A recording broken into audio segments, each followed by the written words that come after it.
I think this is a good strategy. You say no to most everything. Then when you see the thing that you're like, this is it, you go 100% all in on it. I feel like I can rule the world. I know I can be what I want to. I put my all in it like no days off. On the road, let's travel, never looking back. All right, we're live. You didn't know enough about Red Ventures to bring that up? I talked to somebody who sold their company to Red Ventures, and they were telling me about it, and it was like, I just made a note. I was like, fascinating, got to go research more. So I put it on here just to be like, I'm going to go research more. And then you added, I know a lot in all caps. So you already know a lot, which is great. Maybe we could talk about it later. Also, another thing that I actually forgot to add this, I was watching the UFC fight, and do you remember about 4 weeks ago, maybe 2 weeks ago, we discussed this business of giving away like cars, and you have to. I saw an ad at the bottom of the UFC fight, and I think that like one way that I find ideas is anyone who's doing brand advertising. So there's two types of, well, I guess there's many types of advertising, but there's the first type is performance, which is you click on something and I could see 100% when you purchase, and I could see everything about that, and I could like attribute it's attribution marketing, performance marketing is what it's called. The second is brand marketing, so like billboards, or what's another example? I don't even know. Yeah, just TV commercials, right? You do a commercial, you don't know necessarily, and they try to measure it, but in reality, Budweiser, when they run a commercial at the Super Bowl, it's because they're trying to build awareness. They want Budweiser to be top of mind. Maybe they want to talk about their 0-calorie beer. They're just trying to build awareness, and they're not directly hoping that you watch that, open up your phone, buy Budweiser right that moment. That's not the way that marketing is designed. They hope that you eventually walk into the store and it influences you. This is what Geico does. And often early stage companies, particularly tech companies who are like savvy with internet marketing, start with performance. And then when they exhaust that, then they go, all right, now like we need to we just need more people in the world to know about this product. And so what I love doing is I like looking at who's doing brand advertising, because not always, but often that means that they're like crushing it. Yeah, it's like buying art. If you're buying art, you're rich. If you're buying brand ads, your company's rich. Yes, that's a great example. And I saw UFC, they had this ad for Watch Gang. And I think Watch Gang maybe sponsored an embedded episode, but then also like before one of the fights, it said, this episode is brought to you by Watch Gang, getting a Rolex every month. And I was like, What is going on with that? What is that? I've never heard of Watch Gang, and I know a little bit about watches, or at least I'm a fan. And so I don't want to, even though I am kind of bringing it up, but I don't want to get into it too much. But I went to watchking.com, and they were doing a contest for a Rolex. Giving away Rolex, yeah. My coworker at Twitch, when I was there, he came up to me. He shows me his watch, and I'm like, "Hey, man, nice watch." He's like, "I got this in this watch club that I'm in. So tell me more." And he tells me about Watch Gang, and he's like, "Yeah, I found this website. I had no idea if it's a scam or not." He's like, "It's crazy. This watch is like a $250 watch, and I'm paying $30 a month. Like, I don't really understand. Every month they send me another watch." And I was like, okay, sounds fishy. Like, he's like, "Yeah, exactly. So I didn't even know if anything would come, but like, look at this, it's here." And so then I went and played with it, and it's like one of these like super optimized websites. It's like, you open up the website, bam, let me get your email for this thing. Oh, you don't want the email? Spin the wheel and win some more. Oh, you spun the wheel. Okay, you have 30 seconds to finish your checkout, or else you're going to your family will be taken ransom. And so it's like this, like, and if you go to it, it's just like one hero image. And then it's like, the tagline basically is, get new watches sent right to your door. Do you keep them? You sure do. Are the watches good? No, sir. They're amazing. Right. So it's like, well-written copy, huge hero image. I'm like, this site prints money. And so I just made a mental note about Watch Gang at that moment. And it's like a mystery box. Like, you don't know which watch you're going to get. You might get one of the like thousands of dollars watches, or you might get the like $100 watch, but you're always getting a watch of good value. And the weird thing is, who needs this many watches? I don't know. Nobody needs 12 watches a year as far as I'm concerned, but maybe I'm just not the demo. Yeah. So when I see this stuff, like if you're in the internet long enough, which, it's not that you don't need to do it that much in order to see that when you see something like this, you're like, something is going on to where it's maybe a scam and full of it. But also, like, if you told me this made $200 million, I would be like, yeah, I totally buy it. It's an arbitrage play. Yeah. So it's the same way that like, most of the D2C brands, they're not like truly making the best products. But they're like, look, if we're really good at Facebook marketing, or if we're really good at affiliate marketing, or if we're really good at whatever, influencer marketing, then we could build like Movement Watches. They built $100 million plus luxury watch brand in 2 years. They made it sound like an old school brand. They partner with all these influencers. They use this. It's a marketing company, not a watch company, really. And so that's what this is for sure. This is a marketing company, not a watch company. They could swap this out and do this with golf clubs. They could do this with shoes. They could do this with whatever. You could take this Watch Gang website and you could do it with sneakers right now. And I think you would do pretty well. I think there must be something where they're getting the watches, super discounted somehow. Like these might be like out of style watches or refurbished or something. I don't know what they're doing, but there has to be some way that they're able to give you this watch and still make money in the something. I don't know if it's $30 still, or I don't know how much this. I don't know why. I saw the ad. Whenever I see people advertising on the UFC, I think there's a lot of new brands. Like Manscaped advertises there, and I had heard of Manscaped, and then they advertise in the UFC. I'm like, oh, they must be monsters. They're you huge. have to be okay with your logo getting covered in blood, and I think most brands just don't want that. And then the brands that were okay with that got this big upside of a huge amount of eyeballs for a very low ad cost. And so early on, it looked like NASCAR. Every fighter would come out and they'd have like 50 logos of like from their mom and pop like barbershop in their local town to like, some random insurance company or energy drink or whatever. And they've been trying to get it more and more mainstream. Although they just announced a $175 million deal with crypto.com or mycrypto.com. I saw that. Is crypto.com scammy or legit? I don't know anything about it. Well, they offer 8% return, 8% cash back. So that's how you know it's probably not totally. It's not that it's a scam. It's like these sort of hand wavy types of things. It's like, yeah, you get our crypto card. It's a metal card. It's awesome. And then when you spend, you earn 8% in crypto bucks. It's like, wait, what's a crypto buck? That's our own currency we created. It's like, oh God. It's like you got to hold 5,000 crypto bucks and then you earn the 8%. It's like, dude, do I want to go buy $5,000 of your crypto buck in order to earn the 8% here? I don't know. I don't think so. Yeah, they let a lot of stuff like that and advertise with them. But I want to bring up a couple topics. You have a few ideas, but you talked about this house thing. So I want to ask you about that. So I'm on vacation. Yeah. First time since COVID, we went to Vegas, and I'm staying in a house. I'm staying with somebody, and their house is unbelievable, dude. I am in like a family member. This is somebody I'm related to. Yes. So this is a house that's, I think it's worth like probably $15 million, and $15 million in San Francisco will give you a fat house. $15 million in Vegas will give you what I'm in. I'm in a resort. I'm in a personal resort. Like I was walking in and I was like trying to not trip into the koi ponds along the way, just to the door. Door opens up. There's a freaking, from the hotel, that little, what the bellman has, that cart to take your shit to your room. They have one of those because the room is so far away from the door because it's just so big of a house. And so I use that. I get to my room. My room is like, everything's magical, dude. We were eating dinner, and then all of a sudden, like a convertible, the roof retracted from over our heads. The walls disappeared. They went away. And then we all went swimming in the pool that surrounds the dining room while looking out at downtown Vegas. It's unbelievable. And the reason I say this is because I thought I knew how much money I wanted. I thought I knew what I wanted. And now that I've stayed in this house, I'd like some more money, please. That's my brutally honest feeling, my raw emotion that I have 24 hours into this house is, oh, fuck this. Okay, I can be happy without this. But why can't I do this too? This is pretty nice. I've never seen. How much do you think you need to have a $15 million house? What do you think your like investable asset, like relatively liquid net worth, needs to be? Like 60, 70? I think 100 to be safe. 70 if you're 60, 70 if you're like 50, older. 60. I guess if you're just kind of like playing it, you're comfortable with it being riskier. I guess, or like if that 50, 60 that you have is not totally at risk, you could say, oh, okay, I've got that cashed out. I'm going to put it in safe investments, and 15 million I'll put into my house. This house was previously owned by somebody who is like kind of their grandfather started like Caesars or one of the casinos, two of the casinos downtown. And so it's like a billionaire family.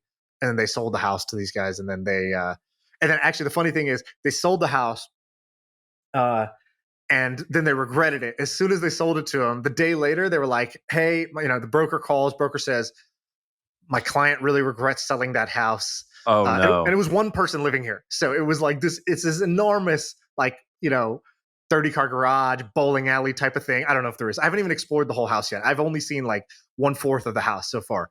But she called back. I'll give you $1 million extra in cash just to have the house back. One day later, and they turned it down. Dude, I think that's cool. I love visiting that. In my head, I think I actually don't want that. Maybe it's because if you're wealthy enough to buy that, then you just have people who could take care of it. But when I think of owning something that expensive and that nice, I'm like, oh my gosh, I need to take care of it. Yeah. That sounds like a lot of work.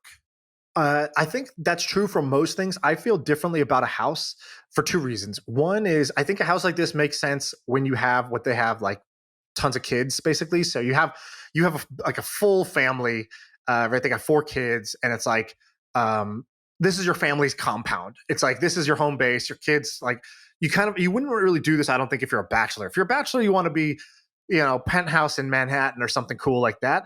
But this is different. This is like, it's a suburban home, right? But it's like a family compound. So I think that's the first thing.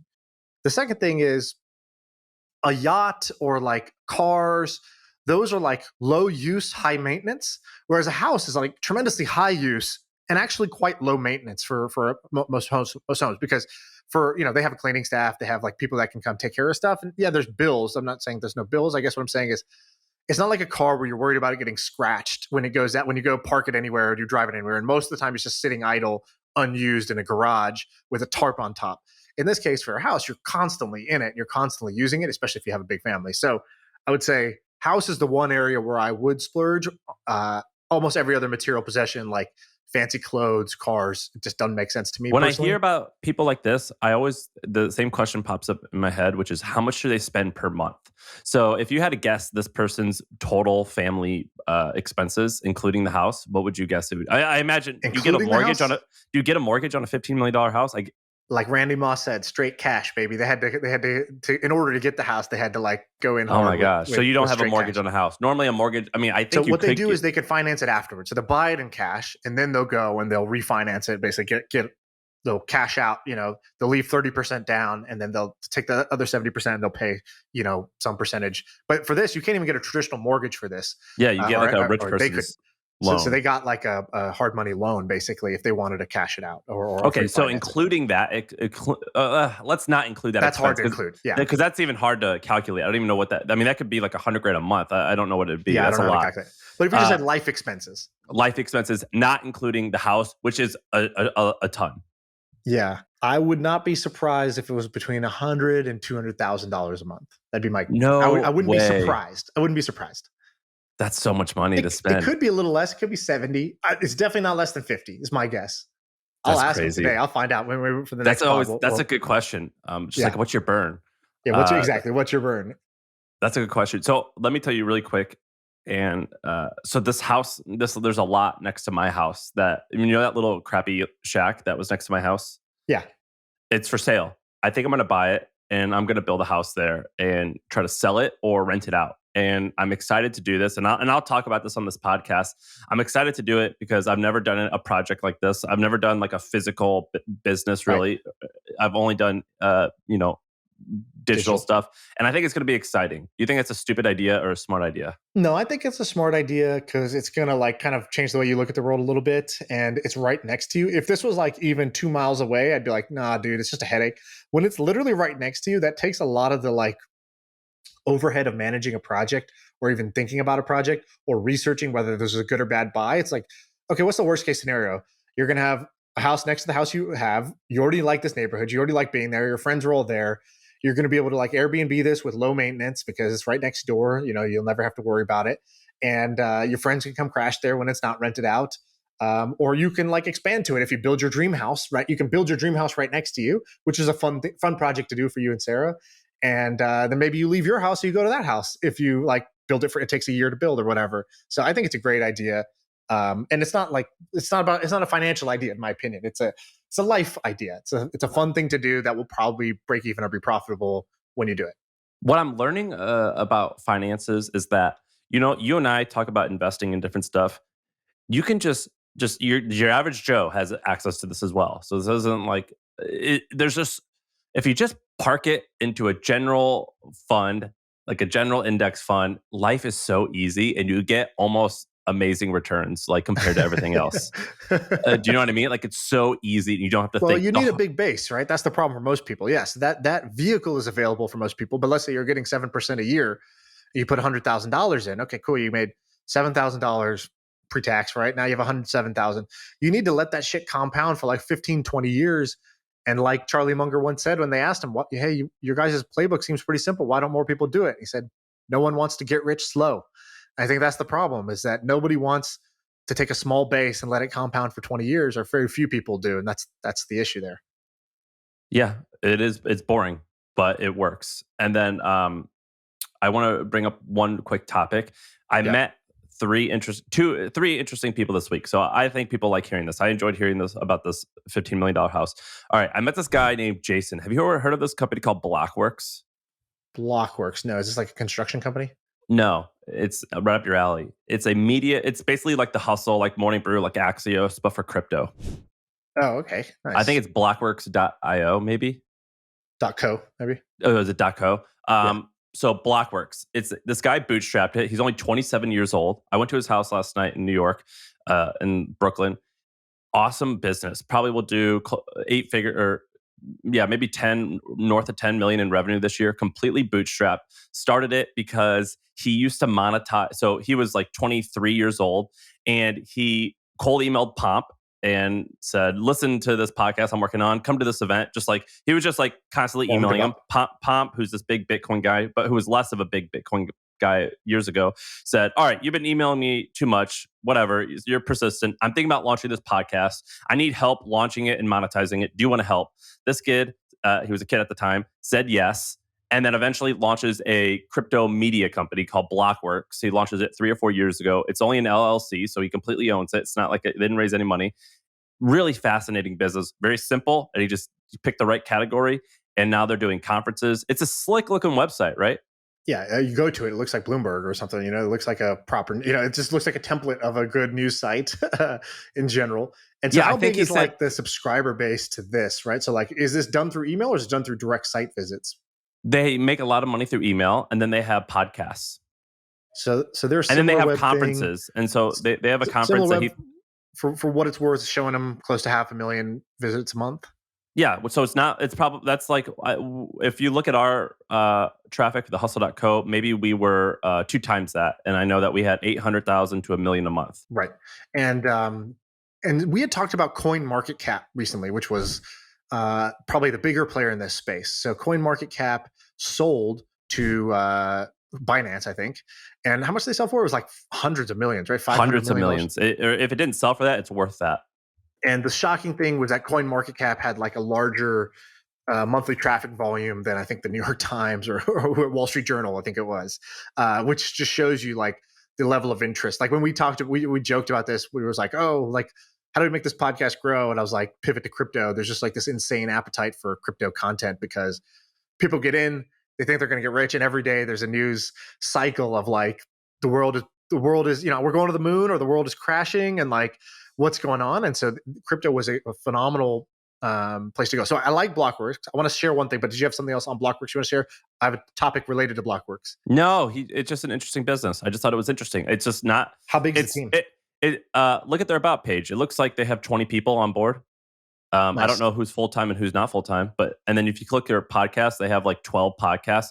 It's like a type of company where it is sexy in that like it's a media company for crypto. I mean, that's definitely sexy.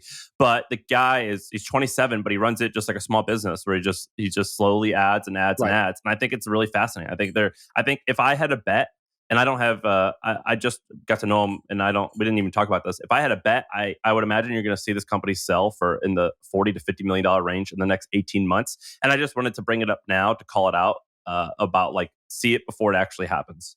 Right. I would take the over on that. I think it's going to sell for more. If the numbers you're saying are what it is, just looking at it, I think traditional media companies don't sell for that much. If it's only, I don't know what the revenue is exactly, but it's in the range of 10 million. If they only do, let's say 9 million in revenue, that's probably only worth $25 million. But you're not putting the crypto premium, right? So companies sell based on their story.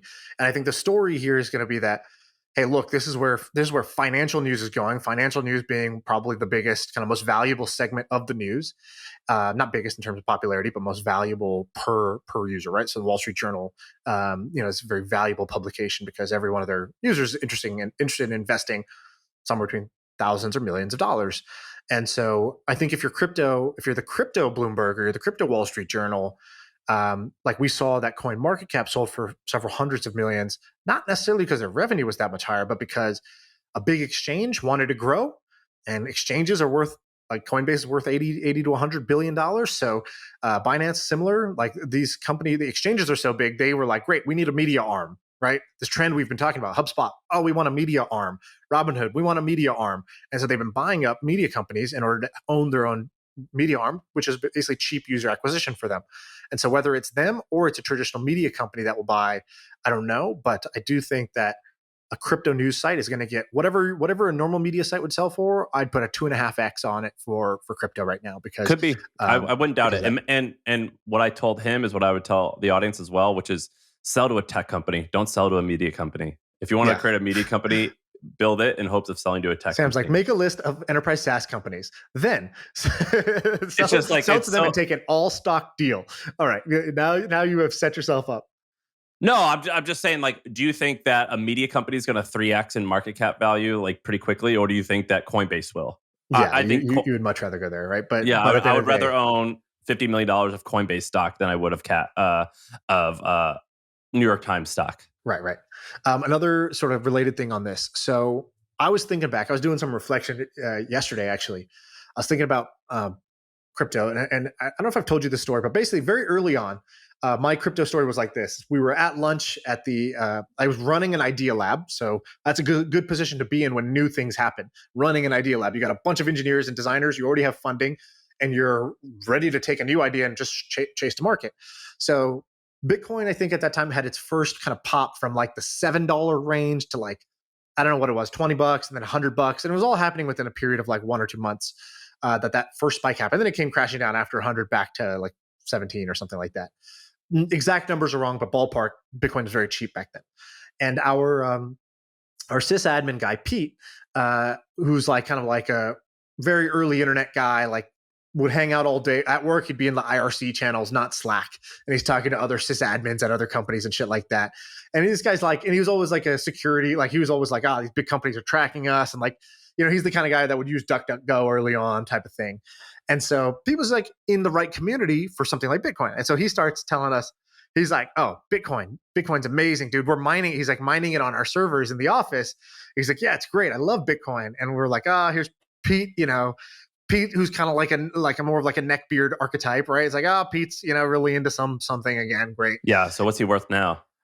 Well, I didn't take it too seriously, but I think he was more like a lot of people who were early on, they weren't putting a ton of like cash into it. They were mining it, or they were like earning it for doing a job and then spending it because they were like wanted to be a part of this new economy. By the way, have you ever heard that story about Andreas Antonopoulos? No. Do you know who that guy is? No. Oh, maybe. Is he the guy who looks like, is he Greek? I think he's Greek, yeah, based on the name. But he's basically, he was like the Bitcoin evangelist. So he was just, when Bitcoin came out, he was going and talking everywhere, just talking about I know who he is as a personality. Bitcoin's amazing. He wrote this Bitcoin book. It's great. And so anyways, he's spread the gospel. He's like what you need when you have a new movement. It's like, this guy was out. He was, I don't know much about the Bible, but like, he wasn't Jesus, but he's like, Paul or whoever, taking the gospel and going and spreading it. And so he'd been doing this for years, and he had been earning any money he had. He would only take in Bitcoin, and then he would spend it on his rent, and he would spend it on his coffee. He wanted to live in crypto and live what he was preaching, that this new financial system with real kind of like hard money, true money, sound money, as they say, is the way to go. And so anyways, Bitcoin price keeps going up, up, and up. And people are like, oh, Andreas, you must be like a millionaire 100 times over by now. Oh, no. And he's like, well, no, like I was living off Bitcoin. I was spending it. I was earning it for talking at some things, but I didn't charge a ton because I just wanted to get the word out. He's like, and then when I had it, I was using it to pay rent, and I have a family. And like, no, I actually didn't have a ton. But he wasn't saying it like, pity me. He was just like, contrary to popular belief, here's the case. And so there's this guy on Twitter, I forgot his name. He's like this famous guy who he forked Bitcoin and like has his own, he owns Bitcoin.com. It's kind of like this, he's not very well liked in the Bitcoin ecosystem. Roger Ver or something like that is his name. So he starts making fun of Andreas on Twitter. He's like, "Oh my God, the biggest Bitcoin carnival barker for all these years didn't even make money when Bitcoin shot up in price to thousands of dollars per coin. Like what a joke. Like nice one, schmuck." And he starts making fun of him. And then the Bitcoin community rallied and overnight donated anonymously to his wallet and made Andreas a millionaire in Bitcoin overnight. Of people donating money because they were like, "No, I got into it because of this guy. He's getting made fun of because he didn't profit off of this. Like, fuck that." So I thought that was like a pretty cool moment, like one of the cool parts of crypto, not the like annoying parts. Anyways, back to my story. I'm in the idea lab, and basically my CTO catches the bug too. And he starts saying, he's like, "Yeah, fiat is trash." I'm like, "What is fiat? Fiat's a car? Like, what are you talking about?" And he's like, "Fiat currency, that means currency that, the government makes up and prints. Like by their fiat, they create this currency." He's like, "It's bad." I'm like, "Well, okay, why? Like the dollar seems fine." And he's like, "Yeah, it's fine till it's not fine. Look at the history." And he starts telling me about this, and this. I'm like, "Yeah, but that's like ancient history." He's like, "Just yesterday, Japan announced that they're going to double the money supply in the next 10 years.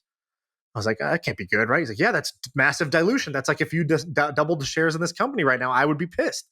And he's like, "We should do something." I'm like, "Okay, Paul, like run with it. What's the idea?" Normally, Paul was the guy I would give directions to. He's not the idea guy. He's like, "Tell me what to build. I'll build it. I can build anything."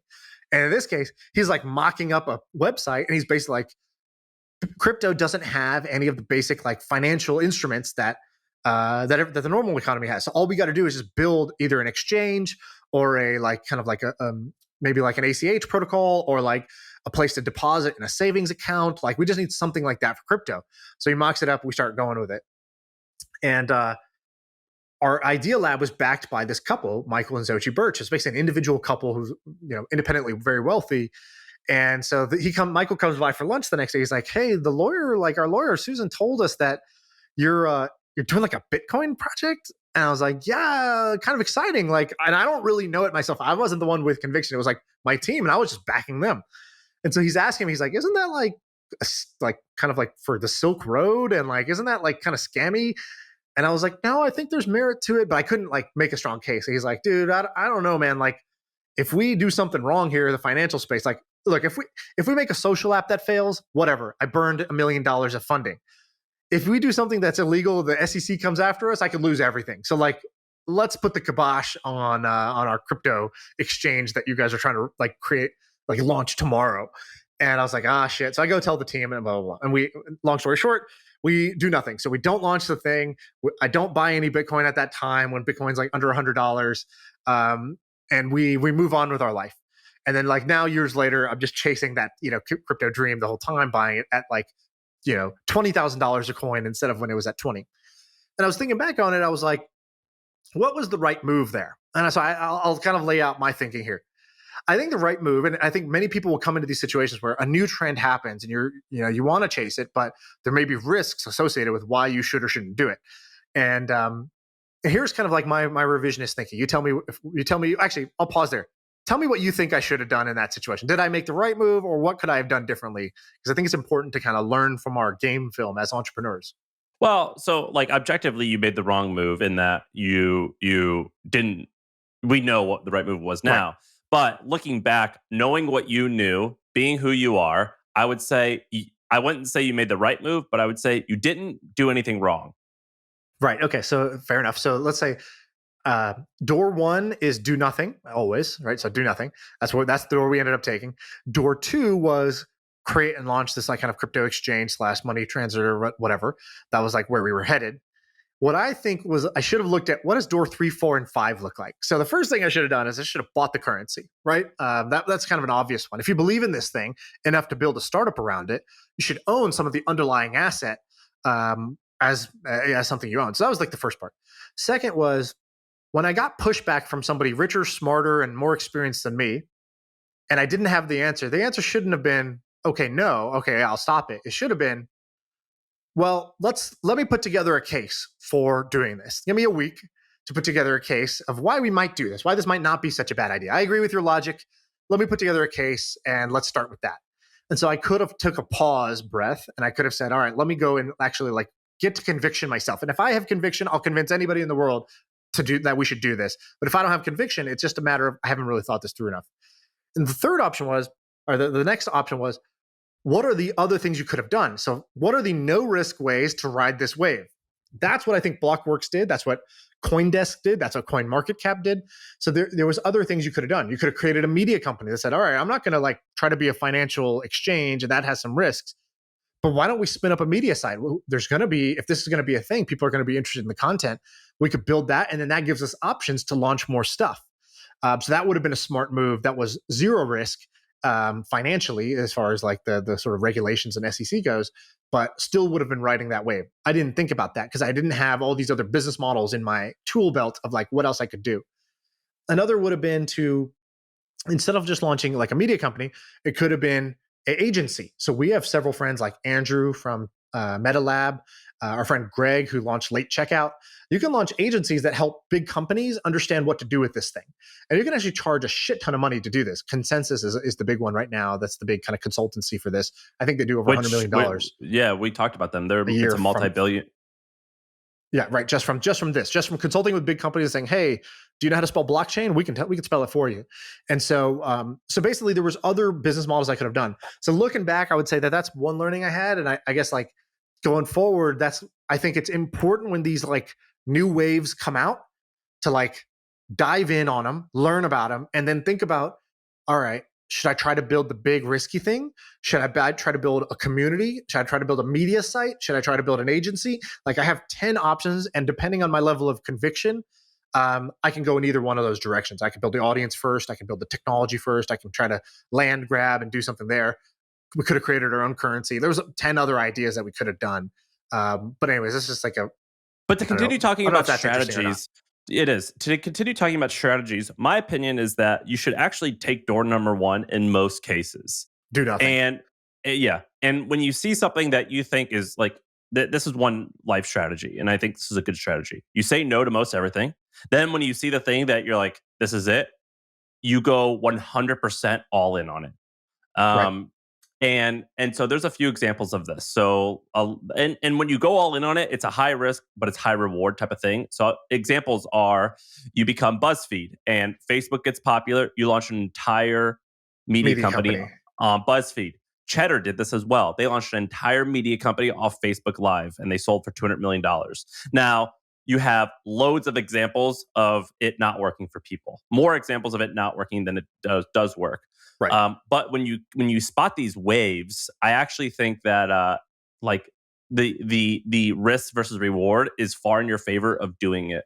And Bitcoin is one of those where, of course, we know now. You didn't know then. What are the hallmarks of a wave? All right, what were some recent waves, and then how do you know when it's a wave versus just shiny object distraction?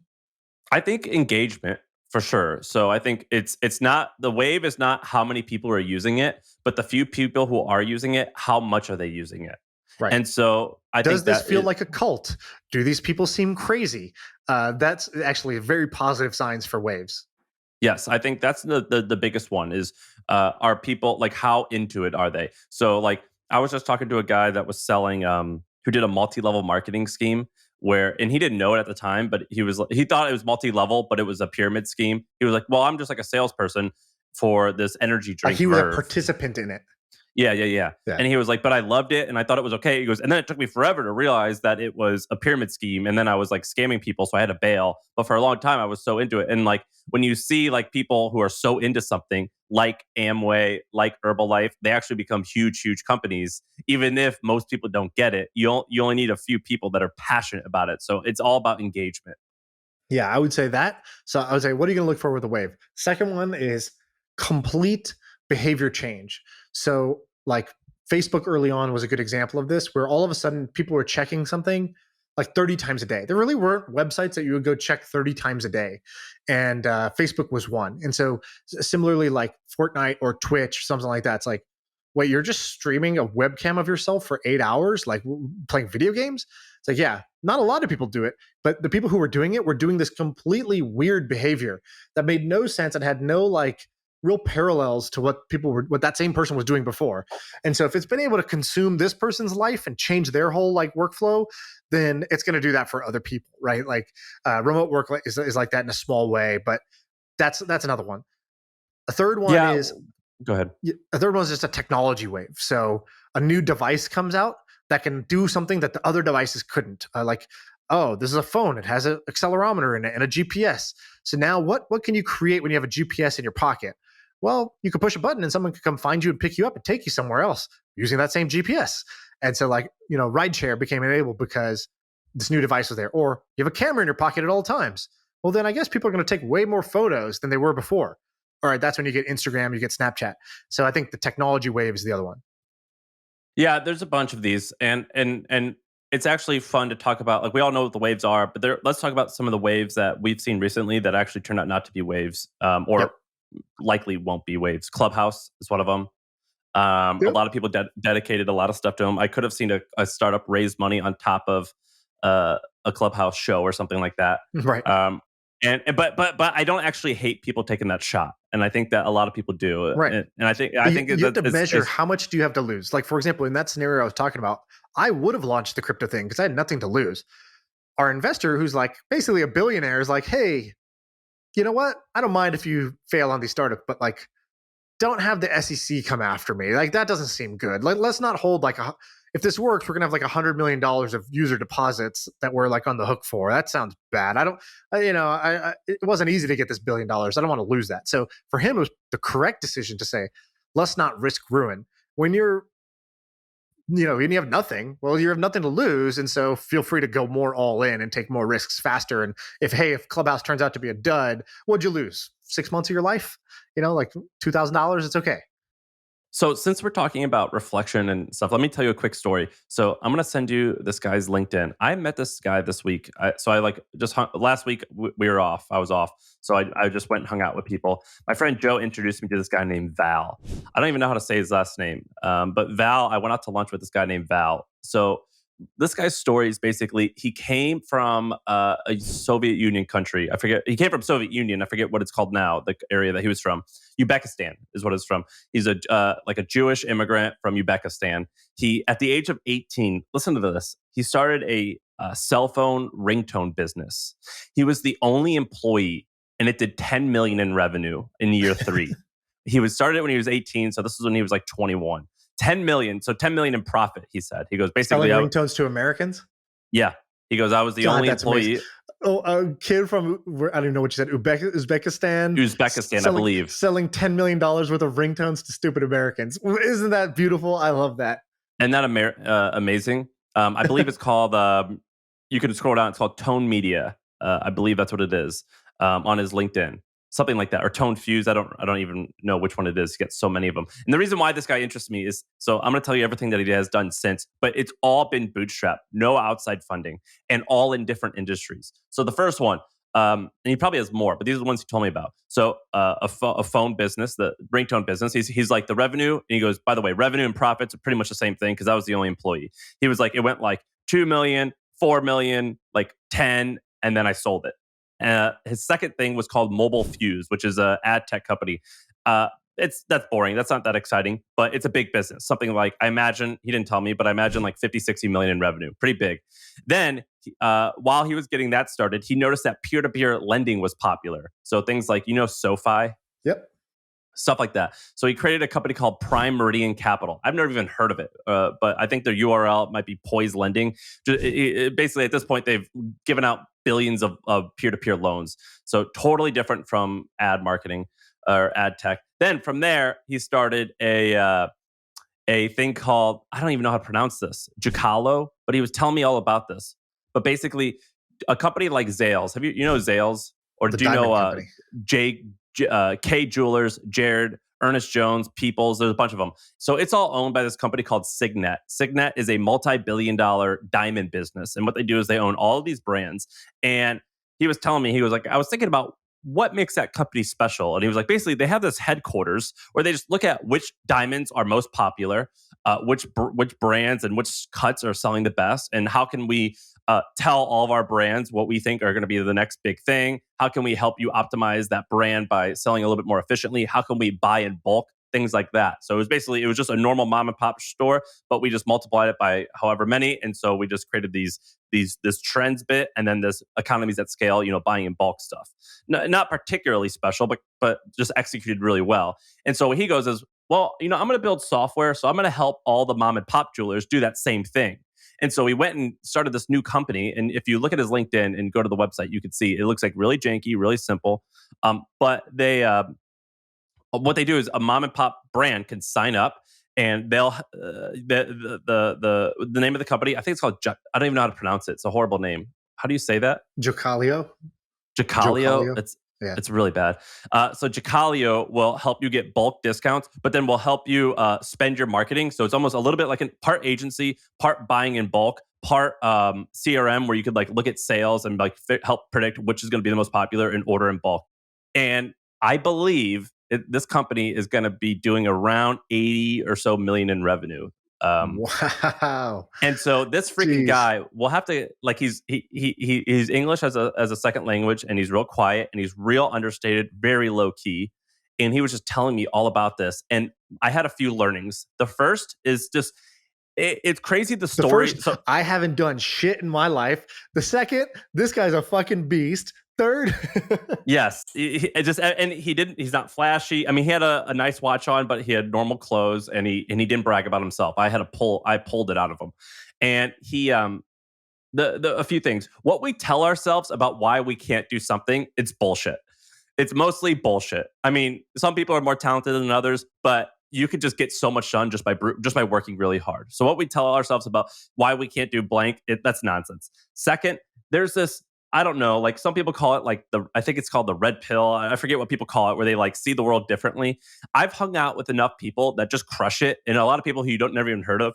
And oftentimes I'll when I'm looking at this house, I'm like, oh, should I buy this lot? I got to sink this money into it. It's going to fail.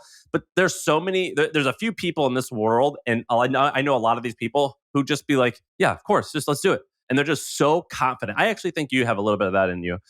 They're just so confident, and they default to optimism, and it works so well. It's like this ability. In this case, it's money, but it could be anything. It could be, well, we're just going to fly there and we're just going to figure it out. But this is default to, yeah, of course it's going to work. A few people have that, and that attitude gets you so far. And I've been able to experience that just by being around some of these people. But just a really fascinating person. Wow, I love this. I love that little story. I love this guy. This is really cool, and yeah, I'm impressed. I love meeting these kind of under the radar, self-made kind of business badasses that have hopped from industry to industry. It's there's zero luck involved when you're going to do that, right? There's luck is a kind of a scalar. It's like a multiple of the thing was successful, whether ringtones were going to be worth 10 million or 20 million or 50 million or 1 million. It was hard to say, but if you're the type of person that's going to make the ringtone business, the mobile ad business, the jewelry, independent business, the whatever, the peer-to-peer lending company, you have, the track record speaks for itself. You know what you're doing as far as identifying an opportunity and then chasing it properly. And I just Googled this guy. It looks like he has a Twitter, but no followers, and he has 200 followers on Instagram, and he posts pictures of his vacation with his family, nothing sexy. I mean, yeah, he's got actually some fancy cars that's sexy, but I guess this whole point of you get caught in this bubble of you have to build an audience. No, you don't. Yeah, no, you don't. You don't. You can, and maybe that could be fun for you. You don't. You could do something that no one has ever heard of you. You could just cold call, and you could get done whatever you want to get done. And another thing that I've learned is just intensity. So this idea of, well, you have this ringtone business. That's kind of silly. It's yeah, maybe, but I bet you, it could make $10 million a year, which is crazy rich. And just stepping it up. On the step it up, on the amp it up format, on the intensity idea. So I was working out this morning with the guy whose house I'm in. And so he was like, hey, I don't know if you're up, but trainer's coming at 8 a.m. if you want to get a workout in. It's yeah, fantastic. I'm up. Let's do it. So I go downstairs, home gym, crazy, go inside, trainer's there. We're doing our thing. And I don't particularly work out. I'm not a super intense workout guy. I'm trying to do well, but my default is like I feel the way most people feel in the workout. Like I'm getting super tired. I'm like my muscles are failing. Like they're not. I don't feel like I can do that anymore. You know, like I'm trying. Oh, like if she's like, all right, how much you want to squat? I'm like, well, I don't really know. And all right, let's start with like a little bit, and then like let's go up from there. I'm not like trying to like prove something every second of the workout. But he was talking about intensity during the workout. He's a very intense guy, and so he. Um, at the end, we were doing abs just to finish. And so we were doing like a Russian twist thing or whatever. And he's facing the other direction. He's doing the other ab workout, and we're just taking turns. I'm doing mine. He's doing his. I'm doing the Russian twist. And he heard me ask the trainer, I go, should I have my legs in the air? She's like, yeah, that makes it a bit harder. And I was like, okay, cool. Let me try it. And so I was just doing it. It was just kind of like an offhand comment. And then when it was his turn to go to that, and it was like the second round, second set, he's like, oh, I gotta put my legs up now. And she's like, no, you don't have to. You can just put it down. He's like, no, if he's going to do it, then I got to do it. And he's like, that's the best part about working out with somebody is that their intensity picks you up. And if you pick the right partner, then you match their intensity and you just get that little extra that you weren't going to get if you were on your own. He's like, that's the best part. And I think that's what this podcast is for a lot of people is we are like their workout buddy for their like kind of like the brain workout basically of just thinking about businesses, being excited about things, learning new shit. And so I think that's the benefit we're giving some people through this podcast, but it's also what like when you go meet this guy and you know, what's the benefit of meeting this guy? You're not going to do a deal with him. You're not going to invest in his company, but literally just having met him and heard his story, all of a sudden now you got red pilled. You're going to see the world differently just because you know that he exists. And when we tell his story now, hundreds of thousands of other people listening to this are going to know that he exists. I think that's really cool. And I think it's something you should be intentional about of getting around other people so that you have those red pill moments and you get around other people's intensity. So you raise your game. So let me give this guy a shout out. I'll spell his name because I don't even think I said his last name. His name is Val, V-A-L. Last name, Katayev, K-A-T-A-Y-E-V. I don't know how to. I'm sorry, Val, but anyway, that's his name. Pretty interesting, dude. If you click like contact info, all of his companies are there. His emails are on his LinkedIn. Interesting guy. Okay, so we're like 45. Are we gonna go to ideas? Are we gonna? You want to keep it to this like little? I don't know. What do you want to do with? So I have one that I think is going to be a good segment. We can finish on that. Let's finish strong. People are going to be by the end of this. People are going to be hyped up. All right. So somebody. I think. By the way, I think they will. Dan, are they going to be hyped on this?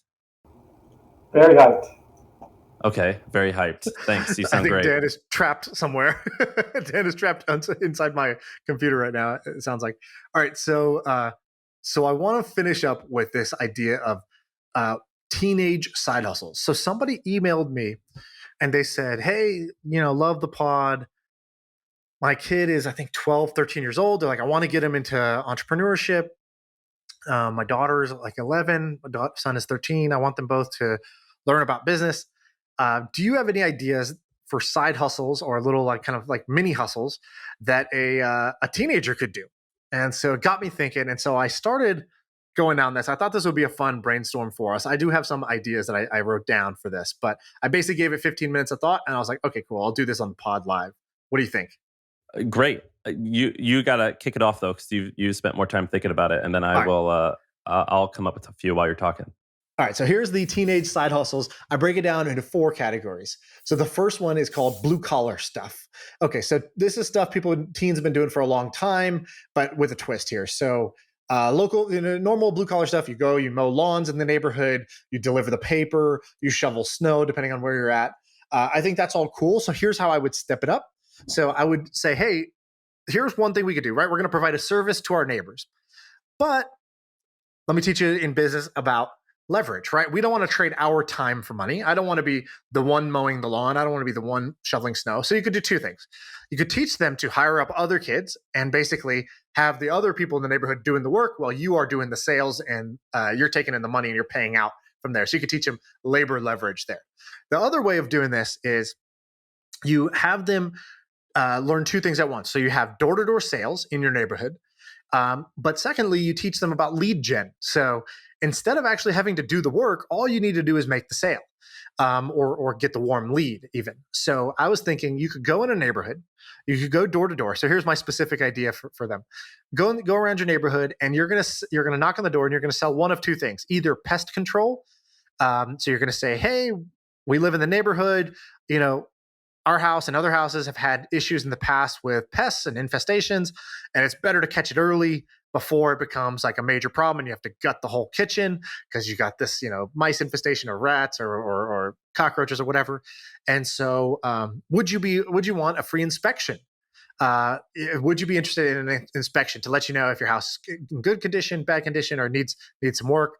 And then basically what you do is you call up the local, pest control service, and you say, hey, I have 15 houses in my neighborhood that are interested in getting an inspection.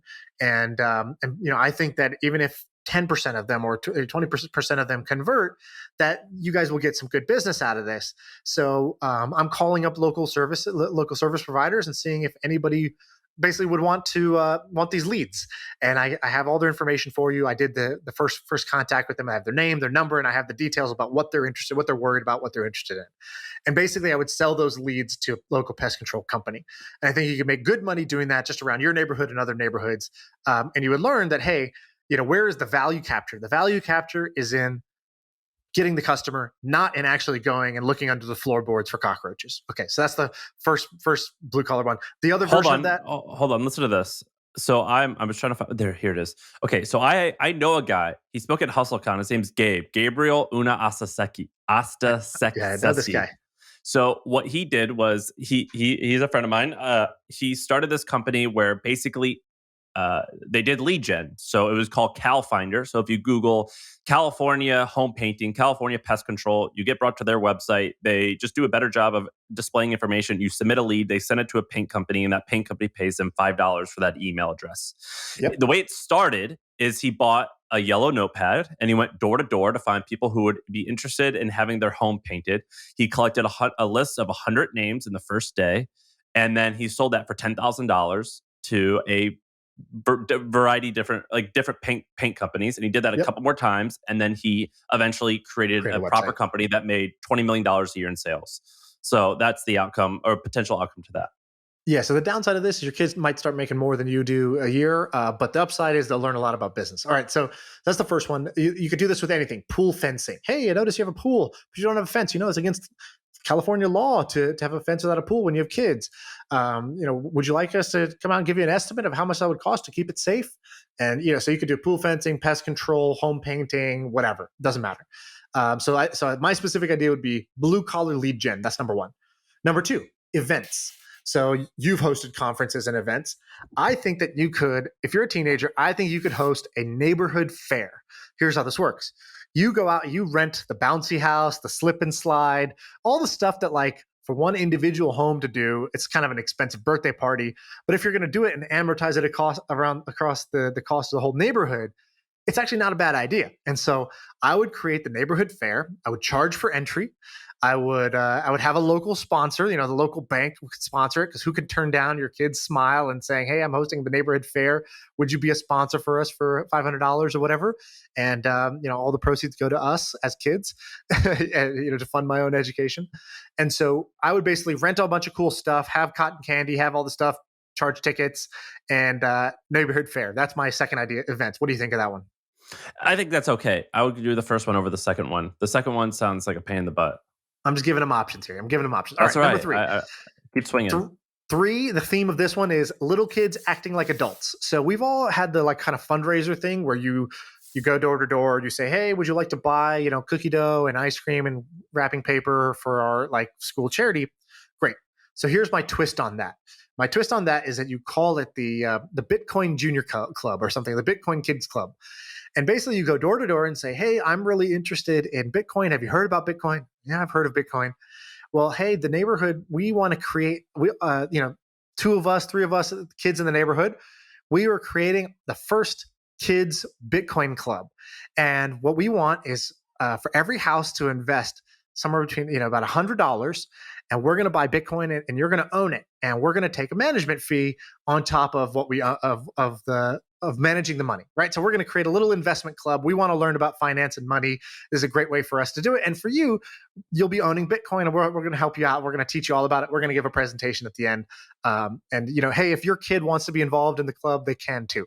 And so I would create a small little money management fund, and I would try to get houses to give me, $1,000 if they can, depending on your neighborhood. This is either impossible or it'll be easy. And I would go to the rich neighborhoods, and I would say, that's what we're doing. And for them, they actually get to own an asset. So it's not like they're just giving away the money. They're actually going to get the asset, but you're going to charge, instead of a normal 2% fee, we're going to call it a 10% fee that you're going to take in exchange for managing the money. And then you're going to send out a newsletter of the report about what's going on in Bitcoin. I think it's awesome. I think that it's just like, yes, this is an easy, yeah. It's cute enough that it justifies sending your kid to hang out with people. Exactly. Okay, so those are 3 ideas. The way I was thinking about this, and this is another piece, is like, how do you even brainstorm this? So when I brainstorm, I don't think about what's the idea, right? I'll think about 2 things. So the first thing I thought of was, what do I remember from my childhood? And then what's the 20% twist I could put on this, right? So that's the fundraising idea. But the twist is now it's for Bitcoin, right? Or I used to mow lawns, but the twist is actually I'm going to sell those leads to a lawn mowing service. That's the first way I think about things. What do I already know that I can just put a 20% twist on to make it fit this situation? The second thing is, I don't look for answers when I brainstorm. I look for questions. So here's the questions I wrote down before I brainstormed this. I said, what's cute when a kid does it, but annoying if an adult did it? That's a great question. I started brainstorming ideas, right? The second one is, what's fun for kids, but boring for adults? My daughter, she loves cleaning. If I let her clean, she'll clean a folding. She loves to fold. Kids, actually, I used to have a lot of fun mowing lawns, but as an adult, I hate to go mow my lawn now. And so if I know something that's fun for a kid, boring for an adult, we can have them do it. The next one is, what are kids actually just good at that adults are bad at? So there's just things that kids are just better at. Okay, what are those? And then lastly, what amount of money is a win for a kid, but would not be a win for an adult? Because then the kid can do it and they would be happy with it. But no, an adult won't do it because it's just not enough money there to fill the void of what they're looking for, the opportunity cost. And so that's how I brainstormed this. So that's just a little peek under the hood about how to think about stuff like this. Is don't look for the answer. Ask a bunch of questions and then spitball. For my kid, I would probably have them, I would think of what skill should they learn now that they won't have time to learn in the future. So for them, that will have big impact for them. I think it would be selling. I think door-to-door selling. And I would send them to an Amco, or I think it's, or sorry, Cutco, or some type of door-to-door knife or door-to-door books, some type of cutthroat time where it's look, you're going to spend 3 months for two different summers in a row. You're going to do this. You're not going to like it at first, but the skill that you learn, you're never going to be able to learn this again like this in your life, and it'll change your world if you get good at this. Yeah, exactly. So, we're not going to baseball camp. We're going to Cutco camp. You're going to learn how to sell knives door to door this summer. That's literally what I'm going to do. That I think that would be the right move. Yeah. Anyway, so those are my teenage side hustles. I forgot the person who wrote in. To whoever wrote in, that's my answer. Sorry, I haven't emailed you. Dan, what do you think? Did we meandered a little bit? Yeah, I really liked the end. I used to sell calendars in high school door to door. Got a free ticket to prom. By the way, my brain's still firing on ideas. Here's another one. Digitize the neighborhood's home videos. Everybody I know who's kind of my parents' age, they have a bunch of photos and albums and videos on little cassette players. That's a great business for kids. And they're worried that those are all going to go away. And you just say, hey, I'm going to drop this box off in front of every door, and I'm just going to put a sticker on it. And I'm going to say, put your photos and videos in here. I'm going to give it back to you, I'm going to send you, I'll put it in the cloud for you. So you'll have these forever in good quality, and you'll never have to worry about these going bad or losing this box or water spilling on it or anything like that. Let's save your memories. I think that's a genius one. That's incredibly smart, because you don't need to be that good at doing it. You just have to have time. Yeah, exactly. We could basically just go drive it to Costco or whoever does this, or you could do it yourself. Costco does this? I don't know if it's Costco, but some of these, one of the retailers, they do this. They'll digitize. That's a great service to offer because your time's free. Yeah, right. That's a good one. That's what I would do. I would pick that one. All right, I guess that's the episode. We'll see what people think of that. I thought it was actually quite good. I enjoy hearing stories. Love people, so we'll see if it's good. Yeah, let us know. Tweet at Sam. He's the Sam Parr on Twitter. Tweet at me. I'm Shaan VP. And let us know what you think of the episodes. We take that feedback, and that's how we adjust. Oh, a little less randomness, a little less life advice, a little more ideas, a little more stories about wealthy people, whatever you guys want. So let us know how you want us to shift it.